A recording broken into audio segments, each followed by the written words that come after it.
A'udzubillahi minasyaitonirrajim. Bismillahirrahmanirrahim. Baiklah, kami dari kelompok 6 ialah saya akan menjelaskan tentang hitungan warisan dan menjelaskan kewarisan orang banci atau khutsa dan anak dalam kandungan yang lagi di kandungan itu. Baiklah saya akan langsung ke materi ini saja. Yang pertama, pengertian orang banci dan anak dalam kandungan. Pengertian husan dalam bahasa Arab, pengertian khutta atau banci dalam bahasa Arab berarti khutsana, yang berarti lunak atau melunakkan. Misalnya khutsana watakhutsana, yaitu yang berarti ucapan dan cara seseorang lelaki menyerupai wanita atau perempuan lembut dan melenggak-lenggok.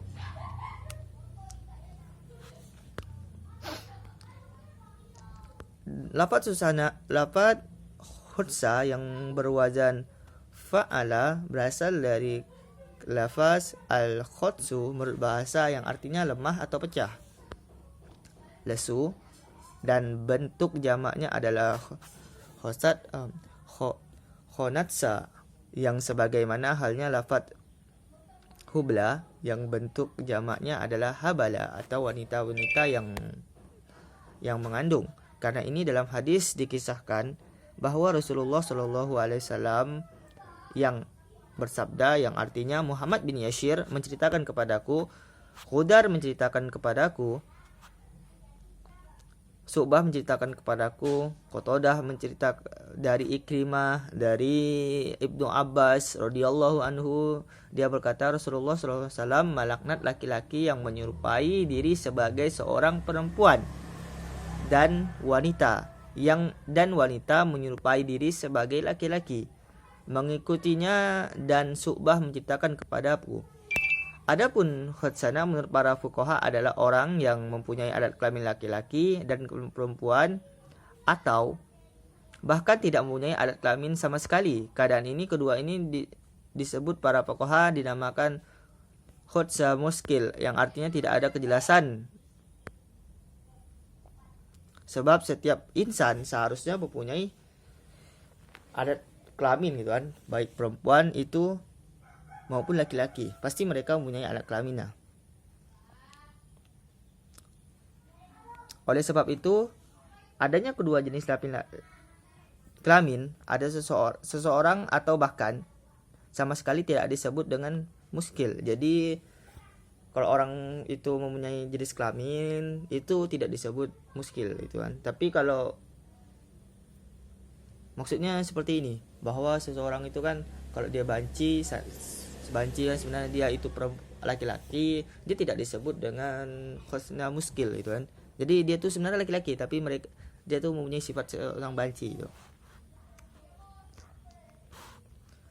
Dari penjelasan tadi bahwa kalau seorang laki-laki itu kita bisa mencari tahu bahwa yang ia membuang air kecilnya, bila urinnya keluar dari penis maka ia dinobatkan sebagai laki-laki, dan gitu sebaliknya.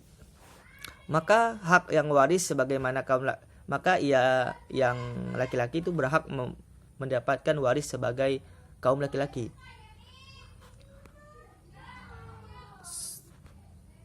Sedangkan yang perempuan, seandainya ia mengeluarkan urin dari vaginanya, ia dinilai sebagai wanita dan memperoleh hak waris sebagai seorang kaum wanita. Namun bila ia mengeluarkan urin dari kedua alat kelaminnya secara berbarengan, maka inilah yang dinyatakan dengan sebagai khutsna muskil. Maksudnya ini ya, misalnya seseorang mempunyai dua kelamin, tapi kita itu bisa membedakan bahwa seandainya dia membuang air kecil itu keluar dari penisnya, berarti ia dinobatkan sebagai laki-laki. Tapi kalau dia itu seorang mempunyai dua kelamin tapi ia itu membuang air kecil dari vaginanya, berarti ia itu sebagai perempuan gitu kan. Tapi kalau seandainya itu dari keduanya, itu tetap muskil sehingga datang masa akil balirnya. Jadi ditunggu tentang akil balirnya ya. Yang selanjutnya kita langsung ke janin dalam kandungan. Seorang ibu dianggap ahli waris seperti yang telah terlahir di dunia, namun karena masih dalam kandungan belum bisa dipastikan apakah lahir hidup ataupun tidak hidup, ya kan? Jenis kelamin laki-laki atau perempuan. Kadang kan kalau zaman dahulu kita itu tidak bisa membedakan bahwa ini tiba-tiba sekarang tiba-tiba nggak tahu kan dalam kandung itu laki-laki atau perempuan. Tapi zaman sekarang udah zaman modern, kita tuh bisa tahu bahwa janin yang dikandungin seseorang perempuan itu bisa perempuan ataupun maupun laki-laki. Apabila ahli waris telah sepakat untuk menunda bagian waris sampai janin dalam kandungan itu lahir, tidak menimbulkan masalah karena kelahiran anak itu dapat membantu menyelesaikan apakah ia lahir dalam keadaan hidup ataupun sebaliknya. Apakah ia laki-laki maupun sebaliknya ataupun perempuan. Apakah hanya seorang diri ataupun kembar. Jadi kita tuh tahu dalam kandungan itu apakah ia laki-laki atau perempuan, atau apakah ia lahir dalam selamat atau tidak, gitu kan? Apakah ia sendiri ataupun kembar itu. Jadi kita tuh tidak tahu, gitu kan.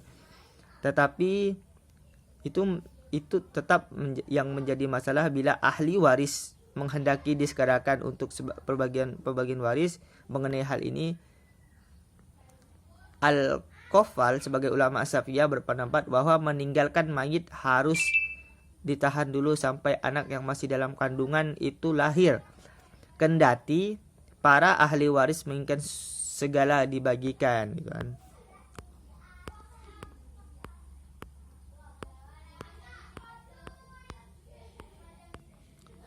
Oke, saya lanjut lagi yang kedua, yaitu dasar hukum pembagian yang pasti yang dapat diperoleh seorang banci atau khutsan dan anak dalam kandungan. Sesungguhnya Allah menciptakan manusia bersepasang, laki-laki dan perempuan. Adapun salah satu hikmah ciptaan itu adalah agar manusia itu dapat melahirkan keturunan. Allah Subhanahu wa taala berfirman dalam Quran surah Asy-Syura ayat 49 sampai 50 yang artinya kepunyaan Allah itu kerajaan langit dan bumi. Ia menciptakan apa yang Ia kehendaki. Dia memberikan anak perempuan kepada siapa yang Dia kehendaki dan memberikan anak laki-laki kepada siapa yang Ia kehendaki, atau Dia menganugerahkan kedua jenis laki-laki dan perempuan kepada siapa yang Ia kehendaki, dan Ia menjadikan mandul siapa yang Ia kehendaki. Sesungguhnya Dia Maha mengetahui lagi Maha bijaksana, Maha kuasa. Selain itu, dalam ayat ini pula dinyatakan bahwa Allah menjadikan anak Adam itu ada dua jenis, yaitu laki-laki dan perempuan. Setiap anak Adam ada dua jenis itu mempunyai kelamin masing-masing dan tanda-tanda khusus. Apabila anak Adam dilahirkan dengan ciri-ciri laki-laki dan perempuan atau tidak memiliki tanda khusus sebagaimana laki-laki dan perempuan, maka dinamakan khutsana. Selain itu, Rasulullah bersabda, berilah warisan anak khutsa sebagai laki-laki atau perempuan, mengingat dari alat kelamin yang mula pertama dipergunakan untuk membuang air kecil. Sedangkan dasar hukum waris anak dalam kandung itu sudah diatur dalam Quran surah An-Nisa ayat 11, yang dimana dalam artinya Allah mengisyaratkan bagimu tentang pembagian pusaka untuk anak-anak, yaitu bagian seorang anak laki-laki dengan bagian dua orang anak perempuan. Jika anak itu semuanya perempuan lebih dari dua, maka bagian mereka 2/3 dari harta yang ditinggalkan. Jika perempuan itu seorang saja, maka ia memperoleh setengah harta atau separuh, ya. Untuk dua orang ibu bapak bagiannya sewarna dari harta yang ditinggalkan. Jika meninggalkan mempunyai anak, jika seorang meninggalkan tidak mempunyai anak yang ia warisi oleh ibu bapaknya, maka ibunya mendapatkan sepertiga. Jika meninggalkan kepunyaan saudara, maka ibunya mendapatkan seperenam. Pembagian tersebut di atas sesudah dipenuhi wasiat yang ia buat dan sesudah dibayar hutang. Orang tuamu dan anak-anakmu, kamu tidak mengetahui siapa di antara mereka yang lebih dekat banyak manfaatnya bagimu. Itu adalah ketetapan Allah. Sesungguhnya Allah Maha mengetahui lagi Maha bijaksana. Baik, saya akan melanjutkan bagian 3, yaitu pendapat para ulama klasik dan kontemporer serta undang-undang kewarisan pembagian pasti yang diperoleh oleh orang banci dan anak dalam kandungan. Baik, yaitu ada 3 pendapat yang mansyur di kalangan ulama mengenai pemberian hak waris kepada banci muskil. Yang pertama, yakni mazhab Hanafi, di mana mazhab Hanafi berpendapat bahwa hak waris banci adalah yang paling lebih sedikit bagiannya di antara keadaannya sebagai laki-laki atau wanita. Dan ini merupakan salah satu pendapat Imam Syafi'i serta pendapat mayoritas sahabat. Yang kedua, juga terdapat mazhab Maliki, yang yakni berpendapat bahwa pemberian hak waris kepada para banci hendaklah tengah-tengah di antara kedua bagiannya. Maksudnya, mula-mula permasalahannya dibuat dalam 2 keadaan, yang dimana kemudian disatukan dan dibagi menjadi 2, maka hasilnya menjadi hak atau bagian banci. Yang ketiga, yakni terdapat mazhab Syafi'i, di mana mazhab Syafi'i di sini yang kebanyakan diberlakukan di Indonesia, karena di Indonesia menggunakan mazhab Syafi'i, yaitu beliau berpendapat bahwa bagian setiap ahli waris dan banci diberikan dalam jumlah yang paling sedikit, karena pembagian seperti ini lebih meyakinkan bagi tiap-tiap ahli waris. Sedangkan sisanya dari harta waris yang ada untuk sementara tidak dibagikan kepada masing-masing ahli waris hingga telah dinyatakan keadaan yang semestinya. Inilah pendapat yang dianggap paling rajih atau kuat di kalangan mazhab Syafi'i. Dan juga terdapat yang keempat, yaitu ulama Hanabilah, yang merupakan 2 pendapat mengenai kondisi al-hudsa. Pertama, yakni kondisi di mana kejelasan status al-hudsa masih bisa diharapkan, yaitu kondisi ini terjadi ketika al-hudsa masih kecil. Oleh karena itu, dia dan ahli waris lainnya diberikan bagian paling kecil, dan sisa harta warisannya ditangguhkan pembagiannya sampai status hudsanya jelas. Jika statusnya sudah jelas dan ia berhak mendapatkan sisa, maka sisa itu diberikan kepadanya. Namun jika tidak, harta yang ditangguhkan diberikan kepada ahli waris yang lainnya. Kedua, kondisi di mana kejelasan al-hudsa tidak dapat diharapkan lagi, misalnya karena ia meninggal dunia sewaktu masih kecil atau sudah balil, namun tidak terlihat dari ciri-ciri sebagai laki-laki atau perempuan. Dalam keadaan ini ia diberikan setengah dari bagiannya jika ia dianggap laki-laki atau perempuan.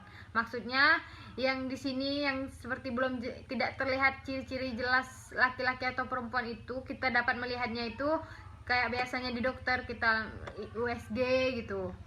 Lanjut, yakni pembagian yang keempat, yaitu cara penghitungan pembagian waris yang didapat oleh banci dan anak dalam kandungan. Yakni untuk banci, menurut pendapat yang paling rajih, yaitu hak waris yang diberikan kepadanya hendaklah paling sedikit di antara kedua keadaannya. Keadaan bila ia sebagai laki-laki dan sebagai wanita. Kemudian, untuk sementara sisa harta waris yang menjadi haknya dibekukan sampai statusnya menjadi jelas, atau sampai ada kesepakatan tertentu di antara ahli waris, atau sampai banci itu meninggal hingga bagiannya berpindah kepada ahli warisnya. Yakni makna pemberian hak banci dengan bagian paling sedikit menurut kalangan fuqaha mawaris muamalah bil adhar, yaitu jika banci dinilai sebagai wanita bagiannya lebih sedikit, maka hak waris yang diberikan kepadanya adalah hak waris wanita, dan bila dinilai sebagai laki-laki dan bagiannya ternyata lebih sedikit, maka divonis sebagai laki-laki. Bahkan, bila ternyata dalam keadaan di antara kedua status harus ditiadakan haknya, maka diputuskan bahwa banci tidak mendapatkan hak waris. Bahkan dalam mazhab Imam Syafi'i, bila dalam suatu keadaan salah seorang dari ahli waris gugur haknya dikarenakan adanya banci dalam salah satu dari dua status, yakni sebagai salah satu laki-laki dan perempuan, maka gugurlah hak warisan. Dapat secara singkat, anak dalam kandungan, ini cara pembagian waris anak dalam kandungan, belum dapat diketahui dengan pasti keadaannya, maka mustahil kita untuk menentukan jumlah bagian waris yang diterimanya. Karena itu, untuk mengetahui secara pasti kita harus menunggu setelah bayi itu lahir. Baik, di sini saya akan menentukan cara perhitungan kasus banci, yaitu dari soalnya, yaitu seorang perempuan wafat dengan meninggalkan harta berupa uang 36 juta dengan ahli warisnya seorang suami, ibu, dua saudara laki-laki seibu dan seorang saudara sebapak yang hutsa. Jadi di sini kita karena banci kita memperkirakan laki-laki atau perempuan. Jadi yang pertama kita itu perkirakan dulu sebagai seorang laki-laki. Maka jika diperkirakan seorang laki-laki, maka seorang suami mendapatkan 1/2, ibu mendapatkan 1/6, dan saudara laki-laki seibu mendapatkan 1/3, dan hutsa di sini mendapatkan asobah atau sisa. Baik, langkah yang pertama adalah kita tentukan dulu asal masalahnya. Di mana asal masalah ini kita mendapatkannya itu dari KPK. KPK yang mana kelipatan persekutuan terkecil dari 2, 6, dan 3. Maka kita mendapatkan KPK-nya yaitu 6 karena di sini persekutuan kelipatan terkecil di sini adalah 6. Baik, kita masuk ke langkah pertama yaitu ahli waris dan bagiannya. Di mana di sini suami yaitu mendapatkan 1/2 dan dikalikan dengan KPK di sini sudah mendapatkan 6 semua ya. Nah, jadi kita kalikan semuanya mendapat 3, 1, 2. Namun di sini hutsa di sini laki-laki itu tidak mendapatkan asobah karena di sini 6 dikurang 3 kurang 1 kurang 2 adalah 0. Dan jumlah keseluruhan majmu sihamnya adalah 6, di mana majmu siham dan juga asal masalah itu harus sama-sama 6. Lanjut ke langkah yang kedua, di mana langkah kedua di sini sebenarnya kita hanya membuat tabel dari langkah pertama tadi dibuat tabel. Nah, tapi di sini kita dapat menentukan 3/6, itu 3/6 di sini kita mendapatkan dari 3/6, 1/6, 2/6. Betul kan? Jadi kita langsung saja masuk ke nominal hartanya yaitu 36 juta dibagi 6, maka akan mendapatkan 6 juta. Baik, ini langkah terakhir, di mana langkah terakhir adalah langkah untuk mendapatkan jumlah berapa yang didapatkan oleh ahli warisnya, yaitu suami 3, ibu 1, saudara laki-laki seibu 2, kita dapatkan dari ini. Dari langkah pertama tadi juga dapat. Dimana 3 dikali 6 juta. Mengapa di sini 6 juta kita ambil dari sini? 3 dikali 6 juta adalah 18 juta. 1 dikali 6 juta 6 juta. 2 dikali 6 juta adalah 12 juta. Maka hutsa di sini mendapatkan 0 karena bagiannya sudah habis. Tidak ada sisa. Selanjutnya, jika banci tersebut diperkirakan perempuan, maka suami mendapatkan 3/9, ibu mendapatkan 1/9, dua saudara laki-laki seibu mendapatkan 2/9, hutsa saudara laki-laki sebapak mendapatkan 3/9. Kita langsung saja akar masalahnya itu adalah 9. Maka di sini adalah karena akal masalahnya 9, maka di sini kita dapatkan 3/9, 1/9, 2/9, 3/9 dikali dengan akar masalah yang tadi 9. Maka dari akar masalah yang tadi kalau kita kalikan mendapatkan 3, 1, 2, 3. Dan jumlah majmu sihamnya adalah 9. Sama ya, akar masalahnya 9 dan juga majmu sihamnya 9, asal masalahnya 9. Kita lanjut ke nominal hartanya, yang dimana nominal hartanya adalah 36 juta dibagi dengan asal masalahnya 9, maka mendapatkan 4 juta. Langkah selanjutnya yaitu suami mendapatkan 3, ibu 1, saudara laki-laki 2, Hutsa saudara laki-laki sebapak mendapatkan 3. Dapat kita ambil dari sini ya. Dari sini. Nah, lalu dikalikan dengan angka nominal 4 juta. Maka hasilnya suami mendapatkan 12 juta. Ibu mendapatkan 4 juta. 2 saudara laki-laki seibu mendapatkan 8 juta. Hutsa saudara laki-laki sebapak mendapatkan 12 juta. Maka di sini jika diperkirakan perempuan Hutsanya, maka Hutsa mendapatkan 12 juta. Baik, di sini kita lanjutkan terkait kasus hamil, yaitu anak dalam kandungan. Dari soalnya dapat kita lihat, seorang ahli waris terdiri dari ibu, bapak, dan istri yang sedang hamil. Berapa harta yang disediakan untuk bayi dalam kandungan jika harta peninggalannya 480 juta. Jika diperkirakan anak perempuan tunggal, maka ibu mendapatkan 1/6, bapak mendapatkan 1/6 dan ditambah dengan asobah, dan istri 1/8. Anak perempuan tunggal adalah mendapatkan 1/2. Kita tentukan dulu asal masalahnya. Asal masalahnya adalah 2/4, yaitu kelipatan dari 2, 6, dan 8. Beginilah caranya. Lalu terdapat langkah pertamanya, yaitu seorang ibu mendapatkan 1/6 dikalikan dengan asal masalah mendapatkan 4. Bapak adalah 1/6 ditambah asobah dikalikan dengan akar masalah 24 mendapatkan 4. Begitu juga seterusnya sampai ke anak perempuan tunggal yang mendapatkan 12. Total majmu sihamnya adalah 23, karena di sini juga terdapat tambahan bapak, yaitu asobah.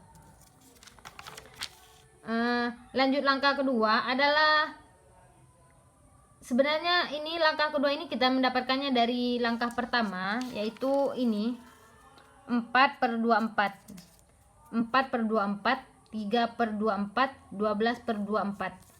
Tinggal saja kita pindah ke belakang menjadi sebuah tabel. Tentu ini KPK dari 24 kita dapatkan adalah dari ini 4, 4, 3, 12. Betul ya. Lanjut ke nominal harta. Nominal hartanya adalah 480 juta. Jadi di sini 480 juta ini kita bagi menjadi akar masalahnya, yaitu 24. 24. Jadi mendapatkan 20 juta. Yaitu kita lanjut ke langkah terakhir, yang dimana ibu di sini, karena tadi ibu di sini 4, bapak 4, istri 3, anak perempuannya 12, maka kita pindah ke sini dan dikalikan dengan jumlah nominal harta yang sudah dibagi dengan akar masalah tadi, yaitu mendapatkan 20 juta, dan dikalikanlah hingga mendapatkan nominal seperti ini. Jadi di sini adalah totalnya adalah 460 juta.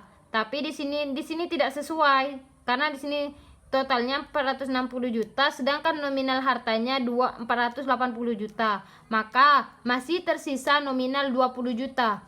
Lalu 20 juta di sini kemana? 20 juta di sini itu adalah sisa untuk bapak, karena bapak di sini adalah mendapatkan 1/6 dan asobah. Lanjut, jika anak dalam kandungan diperkirakan laki-laki, maka ibu mendapatkan 1/6, bapak mendapatkan 1/6, istri mendapatkan 1/8, dan anak laki-laki yaitu asobah, sisa. Jadi dari sini, dari 6, 6, 8, kita tentukan asal masalahnya. Akar masalahnya adalah 24 yang kita dapatkan dari 6 dan 8 yang di sini. Jadi dapatnya yaitu 4/24, 4/24, 3/24, 13/24. Kenapa kita di sini mendapatkan 13/24? Karena di sini adalah 24 ya. 24, 4 tambah 4, 8. 8 tambah 3, 11. Maka 24 dikurang 11, maka sisanya 13. Jadi majmu sihamnya keseluruhannya adalah 24 ya. 24 betul, dengan juga asal masalahnya 24. Masuk ke nominal hartanya yaitu 480 juta dibagi dengan akar asal masalahnya yaitu 24, maka mendapatkan 20 juta. Di sini kita lanjut ke langkah terakhir, yaitu ibu adalah 4, bapak 4, istri 3, anak laki-laki yaitu 13, maka hasilnya 4 dikali 20 80 juta, 4 dikali 20 juta 80 juta, 3 dikali 20 juta mendapatkan 60 juta, 13 dikali 20 juta mendapatkan 260 juta. Maka dari dua perkiraan di atas, yakni antara laki-laki dan di antara laki-laki dan perempuan, perkiraan laki-laki yang terbesar yaitu 260 juta. Benar ya, 260 juta. Inilah yang harus disediakan untuk bayi yang lahir. Tetapi jika ternyata yang lahir adalah perempuan, maka ia mendapatkan 240 juta dan sisanya yaitu untuk sang ayah, si bapak.